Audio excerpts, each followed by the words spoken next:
Welcome to Cigar Church, where our passion for cigars and our love for Jesus come together, and we've got a good one for you today. If you didn't watch last week's episode, you need to watch it, man. We had a good time doing a long ash competition. Spoiler alert, that guy won, and we're a little disappointed. We're still reeling, man. I mean, I'm inside. The console's not working this shit. Yeah, it is. It is just, We're going to have to revisit that. He's going to be the reigning champion. We're going to have to do something. We'll figure out a way to cheat if we have to, play to win, cheat if you have to kind of deal. We are here once again at John Hunsucker's legal firm at the Eleanor, smoking some cigars in his little private hideaway. Love this place. Glad that we're here and able to do that. Thank you, John, once again for the spot to smoke. There are a lot of really good gentlemen in the cigar community in Oklahoma City, and I'm sure in your community, wherever you're at, that have just been so gracious with us, whether it's been Dwayne or it's been Clyde up at 2nd Street or even Todd over at ZT's and some of the other guys. John, you rank up there with all of those guys, and even better than a couple of them. We're not going to name any names, but John, thank you so much. We'll do a list. We'll do a list. Top 25. Top 25 cigar smokers in Oklahoma. No, John, thank you so much, brother. We appreciate this very much. So one of these days, we're going to have you on one of our episodes, because I learned something about you yesterday that I'm a little hurt that you didn't tell me, and I'm not going to bring it up on air, but we're going to have a conversation here pretty soon, and there's going to be a really good reason why we need John on one of our episodes here pretty soon. Sure. I'm cool. I mean, he's cool. This is going to be great. So here at the Eleanor, we're smoking some good cigars. We got a great conversation ahead of us today. Dan, what you got smoking over there, buddy? I am smoking the El Baton by J.C. Newman. It's a Nicaraguan, and it shines through. Just like first draw, really good? Yeah, first draw was absolutely fantastic. That Nicaraguan just immediately there. Yeah. It was actually my first time smoking this particular one. So. Good deal. And J.C. Newman, if you don't know, is one of the oldest cigar brands in America, and that's one of their oldest lines that they've done. So there's a rich history with the El Baton, and so we'll see how that smokes, and we'll talk about it at the end. What are you smoking on, Steve? I got the Rojas Barbacoa Street Tacos, Nicaraguan filler binder, and it's got an Ecuadorian Sumatra wrapper. Yeah, good cigar, especially for the price point. Really good cigar. Yeah, and that's one of the ones in our budget episode that we talked about. And guys, if you're smoking on a budget, you need to find those. Those street tacos are amazing, and out of Texas, and so good homegrown, made in the USA. Cigar, wonderful cigar. Grab those. I'm on the Illusione or Illusion, or however you want to say it. Original Documents Corojo, the white band. Wonderful cigar. I've smoked a few of these lately. It had been a while since I smoked an Illusion, and kind of getting back into them and really love them. Beautiful band on it, beautiful wrapper. I love kind of the marbling that you get with a lot of their cigars. As we were talking about in the last episode, I just, the construction of a cigar, the look of a cigar is really important to me. And that's a phenomenal cigar, triple capped. I mean, great cigar. But it is, I'm not going to say it's a budget cigar, but it's one of the cheaper cigars. I mean, I think if I remember right, it's in that $12, $13 price range. And there's kind of a reason that we're all smoking not Don Carlos's and Opus X's and that kind of thing today. Because what we want to talk to you today about is a really important thing that's going on in the cigar industry. And I guess it's just like everywhere else. Cigar prices are going up. I'm sure you've experienced that at your local lounge. Maybe you've been pretty ticked off about it. You've walked into your lounge and a cigar that you normally grab at $10 is now $11 for whatever reason. A cigar that you're smoking at $5 is now $7.50. I remember when that street taco came out, and I think it was $5.50, $5.75 at our local lounge there at Omerta. And I think it's now in that $8 range. A little under $9. A little bit under $9. And it's still a great cigar, but what's the deal? Why are these prices going up, guys? Everything's going up. Because everything. All right, that's the end of the episode. Good to see you guys. I'm smoking fine cigar to the glue. No.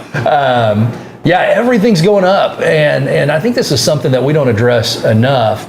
We were having this conversation about lounge prices, not just cigar prices, but lounge prices are going up for membership and that kind of thing. There's just because of the economy, and it's worldwide. It's not just here in the States, but everything is going up. And when you think about a cigar, and we talked about this last week, that the 200 hands that touch a cigar, you got to pay those guys. The cost of employment's going up. The cost of the products, the cost of all the other stuff that goes along with growing it, the cost of irrigation, electricity, and all of those types of things, the transportation of the cigars from the field to the different houses and then all the way to the States. I mean, all of that's going up.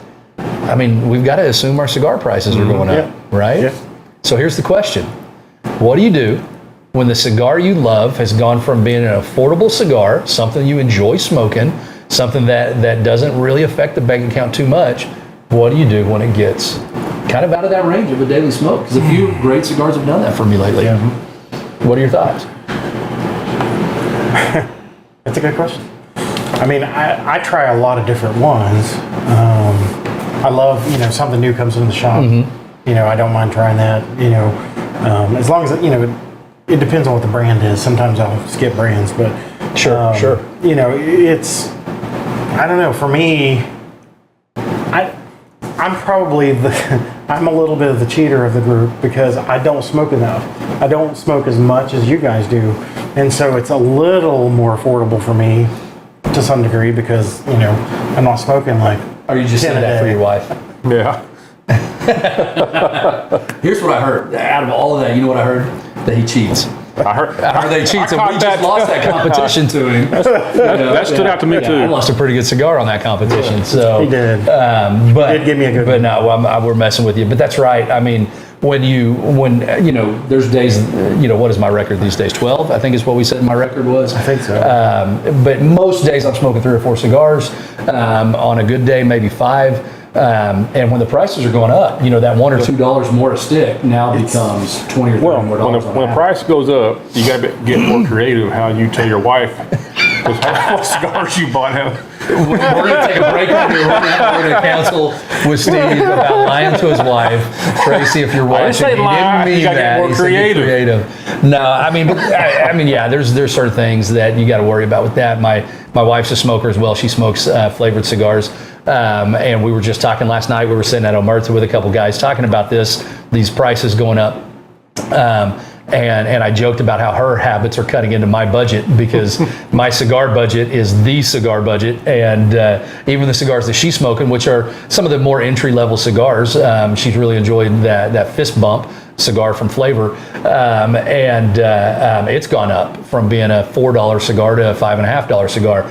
And so, I mean, this really starts to affect our budgets and affect the ability to smoke as often as we want to and smoke the cigars we want to. Well, I was going to say, I mean, Opus X's have gone up because it's more of a percentage. Your Opus X's aren't going up $1, they're going up $5, because of the percentage. The more expensive cigars, that makes it hard. Well, and you've got a few issues when you start talking about the Opus X price points.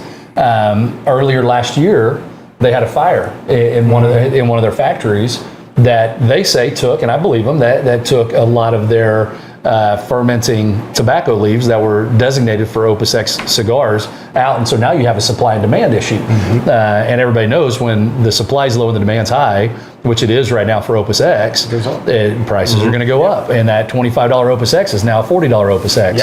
And that's an issue. The reason we wanted to talk about this, though, I was reading an article back in November that came out on November 19th of last year in Cigar Aficionado that was talking about cigar sales and talking about the price of cigars going up. So let me touch on a couple things that is very interesting. Over the last couple of years, there's been a boom in cigars. I don't know if you've noticed this. You see cigars after football games, championships, after the World Series or whatever. You see guys smoking a cigar when before the cameras would pan away and not let them do that on camera. But you're starting to see a lot more of that. You're starting to see cigars in movies again.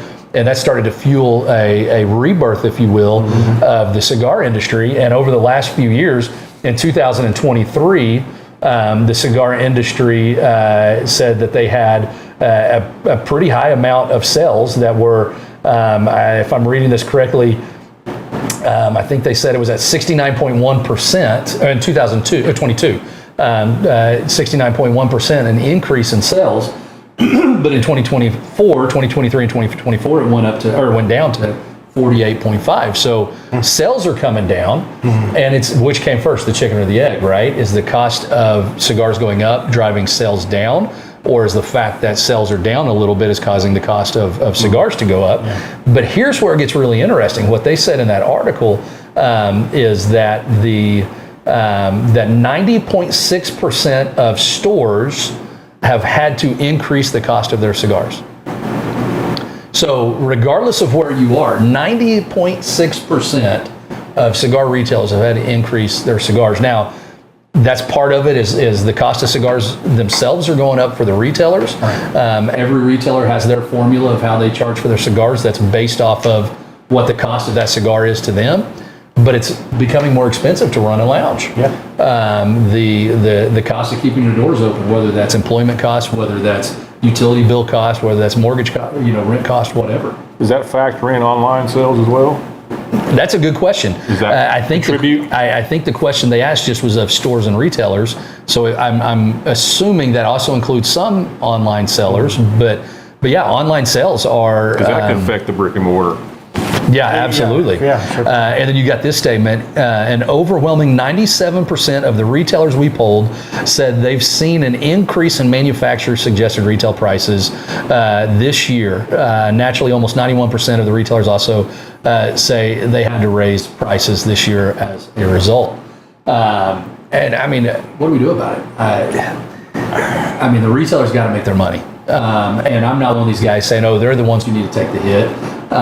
Because they, most retailers are mom and pop shops. They're, trying to pay their own bills and put food on the table for their families and that kind of thing. And the more the cost goes up for them, if they don't pass that on to the consumer, it's taking money out of their pocket. I mean, what do we do? Is there anything we can do to bring these costs down or change our habits? I mean, I know, and not everybody can do this because most of us are on a budget. But, buying your cigars more in a bulk, if there's cigars, especially, we all have our go-tos. We all have those cigars that we love. Buy a box of them. It's cheaper to buy a box than it is to buy them individually. Well, and most shops will give you a 10% or 20% discount for buying a box. And that's a way to cut your cost on your cigars. Great suggestion. Become a member. A lot of times there's membership discounts at a lot of lounges. That can help. I mean, you've got the cost of the lounge, but and those go up too, don't get me wrong. But it's almost a way to kind of help buffer, the cost, because at the end of the day, it depends on how much you smoke and what you smoke. Those discounts may make up for the cost of the membership in a year. Yeah, that 15% discount or whatever that we get at our lounge, that'll buy you a couple extra cigars a month. And so join the lounges. That's a great suggestion as well. What else, guys? I mean, you could always smoke less cigars. Nah. I don't think so. Right? I saw your brain working like, what are you talking about, man? You're crazy. Edit that out. Yeah, edit that one out. That's a terrible suggestion. No, that's always the hard part is at some point, if the prices keep going up, at some point we've got to go, okay, I mean, we've got to either start smoking some more entry-level cigars and find those really good cigars. It would be easier if you find a cigar you like and you buy more, a bite in bulk, but I think you're like me. You like to try. You like to smoke different things. And try different things. Especially when we're doing this channel, so it's not really work for us. Yeah, absolutely. Something neither one of you suggested. I'm surprised. Oh boy. One of my favorite things to do, and it helps with learning variety of cigars and all that, is go to events. There's a lot of events that will cut you phenomenal deals at the event. Especially, the larger events that you even get a gift bag or whatever. Our Cigar Church experience that we did in the fall this past year that we'll be doing again this next year, we charged $50 for a VIP bag, but you got about $120 worth of cigars in it because we had some lounges that sponsored that for us. You can go to events like that and help support those events and the people putting on those events, but you can get a pretty good deal. Smokelahoma here in Oklahoma City every year. The discounts are deep, and the different retailer or the different Manufacturers are there representing, and they're giving you all kinds of deals and free cigars when you buy more. And that's one of the big ways that you can cut back on the cost of your cigars. And we want to say this: if you are a retailer, if you own your own shop, we're not complaining. We get it. We understand. We're all businessmen. We've all had our own businesses and worked for other people. We get that these costs are going up, and we just want to be creative and help find a solution for it. Yeah. Even our lounge went up last year $5 for the membership monthly, a whole whopping $5. But when you're talking a few hundred members, that makes a big difference in the lounge. So but I think one of the things that we can do is just constantly be looking for those cigars that are a little bit cheaper, that are good cigars. Both of you guys have picked some really good ones. This one's a little bit off. I mean, I would call it a midline price.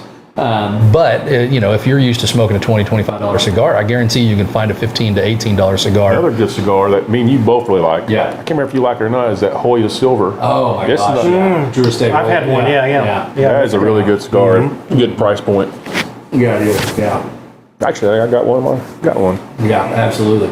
And so, if you're struggling on your budget, if you feel the need to cut back, we understand.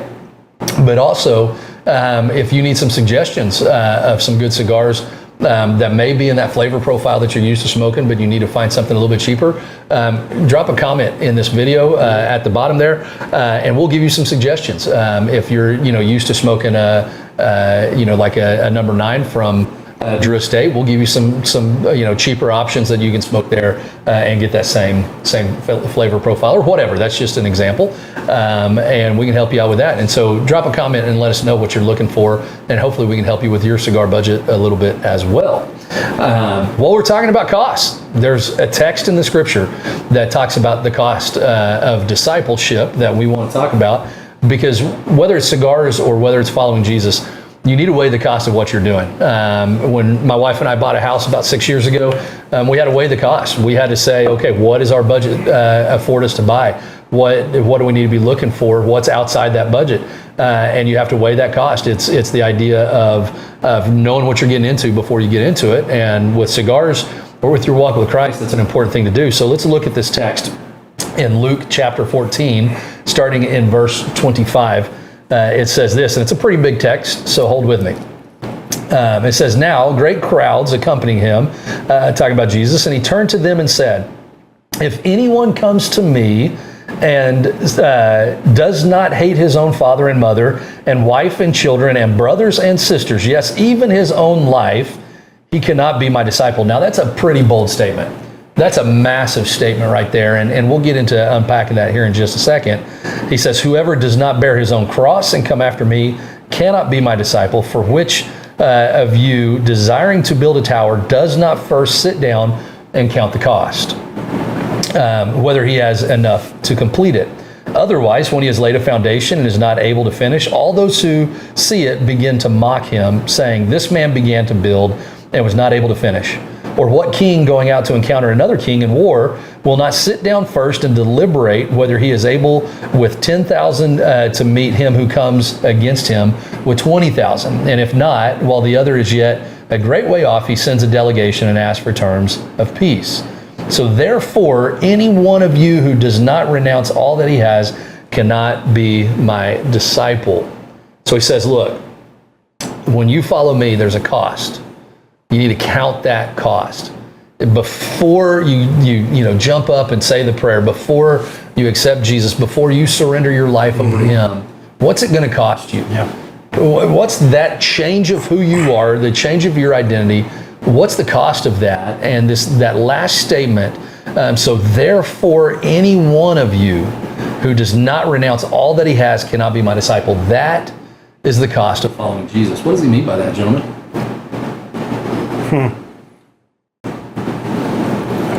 I'm trying to decide how to approach this. My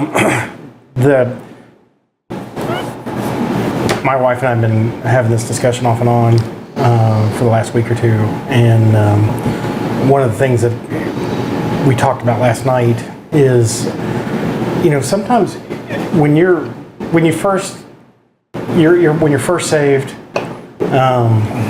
there's a honeymoon period, if you will, right? I mean, there's a time you're learning, you're growing, But there comes a point in every Christian's life that God calls you to do something.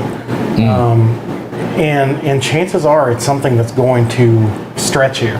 God is not in the business of keeping you comfortable. Right. And you know, I know in my life, God has put me in ministries that sometimes aren't popular. Yeah. And sometimes, you know, you may have a family member, you may have a family member or a friend that, you know, that may disagree with what you're doing. And in those cases, you have to consider the cost. You know, because sometimes, you know, I know for me,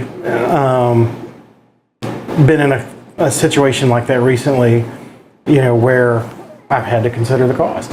And, you know, there's people that disagree with what I'm doing in that aspect.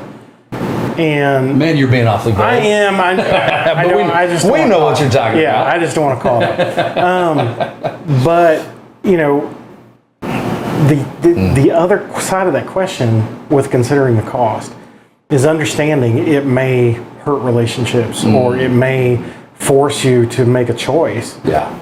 But the other side of it is, if you don't go, who will? You know, that's hard. And man, that is such a great word of wisdom when we try to understand the first few lines of this text.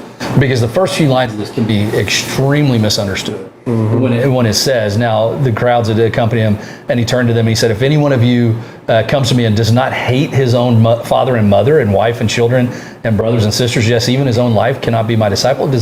Jesus isn't condoning us to hate. I mean, look at the totality, the full story of this of the Bible, the gospel, where, you know, we're called to even love our enemies. How can we be called to love our enemies but hate our wife or hate our mother and father or hate our children? The whole point of it is exactly what you just said. Is there's going to be seasons, there's going to be times where our love for Christ and our desire to be faithful and to follow the calling that he's put out before us will come in opposition with those around us.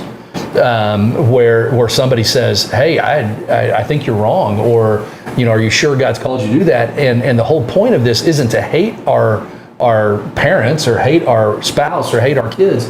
The whole point of it is do you love God more? Do you love God more? You put Jesus first. You put Jesus first in that. I had a great conversation with my father, and my father's one of the most just wonderful men I've ever had in my life. He's a great godly man, love his counsel. There's times where I've gotten very headstrong in things for church purposes or whatever, and he's like, now Clay, come on. You know, and we've had some difficult conversations. And just the other day, if you don't know, we planted a new church in Oklahoma City about 2.5 years ago, almost 3 years ago now. And just the other day, and he may have just been saying it tongue in cheek, but he made the comment.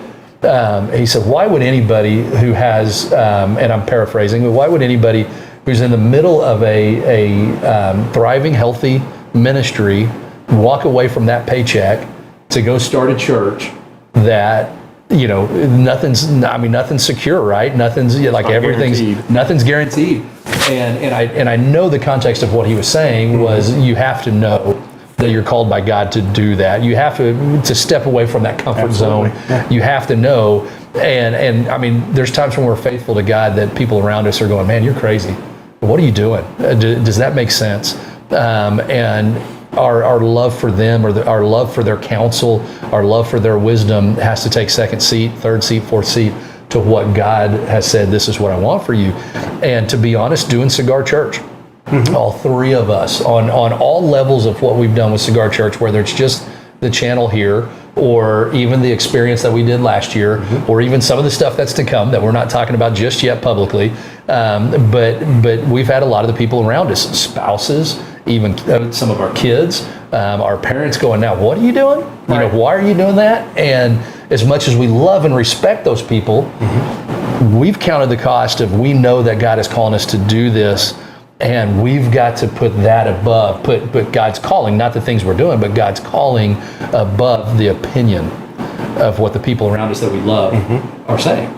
And not saying that, man, we're going to go off the deep end and we're alienating our family. We're not saying that at all. But I think when we count the cost of following Jesus, we got to realize it's going to put us at odds with people that we trust, people that we love, people that are good, faithful Christian people from time to time. Other thoughts on that, guys? Oh no, you nailed it. Yeah, thank you. I thought the episode's over. You nailed it. One of the things that I'd like to say, maybe I'm jumping the gun here, if you're one of those people that have a tendency to judge, He's just coming out. He's just having a chill today. I did. He's Boom. Well, no. The reason why I'm saying I've is, had enough. Come on, dang it. no, I'm saying if you're in a situation where there's a family member that you don't agree with what they're doing ministry-wise, not to say that, we need to be questioned, because we need to make sure Absolutely. that we're doing what we need to Absolutely. do. But at the same time, if that person says, look, this is the ministry God's calling me to do, and there's fruit, back off. And the reason why you need to do that is because you're putting yourself in a bad position to stand in the way of what God's actually doing in somebody else. And so, pray about it, because, sometimes we don't get everything right. We're in a situation where I'm on the other side of that a little bit with somebody else, and I have to step back and I have to say, at the end of the day, it's their decision to make. And I can give counsel and say, are you sure about that? But at the end of the day, it's their decision to make, and I will stand behind their decision. Well, and what's really neat about that, and not going into too many personal details, what God has called you to do isn't particularly what God has called your neighbor, your cousin, your grandparent, your mom and dad, whoever to, and they may not understand. And that's okay. That's okay. Because God's not calling them to do it. That's right. And what I love about this text, when he gets in right in the middle of it, when he says otherwise, he says, for which of you desiring to build a tower does not first sit down and count the cost? That doesn't happen overnight. Counting the cost isn't just something that you flippantly go, okay, we're going to go do this. We're going to go, start this, or we're going to go, sell everything and move across halfway. No, you sit down and you prayerfully go through all of the aspects of it, so that when you say, okay, here's what we're going to do, here's what I know God is putting on my heart, here's the direction God's calling me to go, it's not just a flippant decision. Because if it is, you're not fully bought in. That's right. You're going to get to a hard point. That first time you run into a wall, you're going to throw your hands up and go, well, this was stupid. Why did I trust God in this? The problem wasn't God. It was you from the first, not counting the cost fully of what he's called you to do. When we started the church, my wife and I spent 4 years processing what it would look like, and is God really calling us to do this? And what does it look like financially for our family to lose that income and leaving a good church and that kind of thing? You've got to work through that process of counting the cost. It's not just something that happens overnight. That's right. So, man, and we got deep real quick on this one, man, and you jumped out. Sorry. Quick. No, that's good. That's enough. good. What has God challenged you to do? What have you had to count the cost? Not just in accepting Christ and following Him, but in that calling on your life. Has God ever pushed you into something where you had to be in opposition with family members, or you had to be in opposition with friends, or even your pastor or somebody else, and said, you know what? No, I know God has called me to do this. I've counted the cost. And had to push forward anyways. Let us know in the comments below. We'd love to talk with you about that and gain wisdom from you on that. Other thoughts? Anything else we want to say as we wrap up this discussion on counting the cost?